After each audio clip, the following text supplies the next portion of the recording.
तुम्ही सुद्धा अख्ख्या मुंबईला बोलवा, हो की नाही? अहो गाजा वाजा होऊन देत, अहो डंका वाजला पाहिजे सगळीकडे. राजश्री समीरच्या अगो बाई आली ग माझी. मस्त, एकदम परफेक्ट बोललात हा तुम्ही. It has to be talk of the town. बरं, हे बिल. कसलं? सुपारी फोडण्याच्या कार्यक्रमाला मी मिठाई ऑर्डर केली होती अच्छा. मुंबईच्या नंबर 1 मिठाईवाल्याकडे. त्याचं हे बिल. लगेच पेमेंट करून टाका. 12,000. अहो कमीच आहेत. माझ्या हातात असतं ना तर अख्खं दुकान खरेदी केलं असतं. अहो सुवर्ण मिठाई आहे, सो तोंडात घातलं ना लगेच विरघळतं. खाल्लेस कधी? काय? नाही म्हणजे राजश्री आणि समीरचा सुपारी फोडण्याचा कार्यक्रम म्हणजे गंमत आहे काय?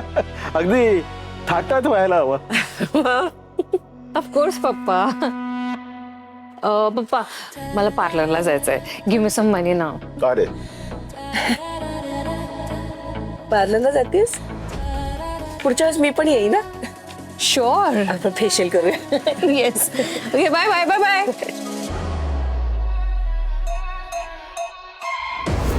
वेळ लागेल आता मला फोन करून करून.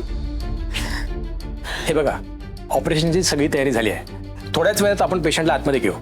डॉक्टर एक प्रॉब्लेम झालाय हो. ते काकांच्या सगळ्या इन्व्हेस्टमेंट्स ना त्यांनी एका चिटफंड मध्ये गुंतवल्या होत्या आणि ते सगळे लोक फ्रॉड निघाले हो. आम्हाला पण आता सकाळी आम्ही त्या चिटफंडच्या ऑफिसमध्ये गेलो ना तेव्हाच कळलं आम्हाला सुद्धा. त्यामुळे एवढी मोठी रक्कम एकत्र जमा नाही करता येणार हो आम्हाला. त्यामुळे एक रिक्वेस्ट होते, आम्ही म्हणजे विनंती करतो, आम्ही प्लीज ठरल्याप्रमाणे तुम्ही ऑपरेशन सुरू करू शकता का? आम्ही लवकरात लवकर पैसे जमा करू. प्लीज बघा ना काही करता येते का? एक मार्ग आहे. काय? तुमच्या पेशंटची कंडिशन स्टेबल आहे, त्यामुळे आपण त्यांना 2 दिवस मेडिकेशनवर ठेवून त्यांचं ऑपरेशन थोडं पुढे ढकलू शकतो. आणि काय, ह्युमॅनिटी बेसिसवर मी त्यांच्या हॉस्पिटलायझेशनचा जो खर्च आहे तो मिनिममवर आणू शकतो. पण तोपर्यंत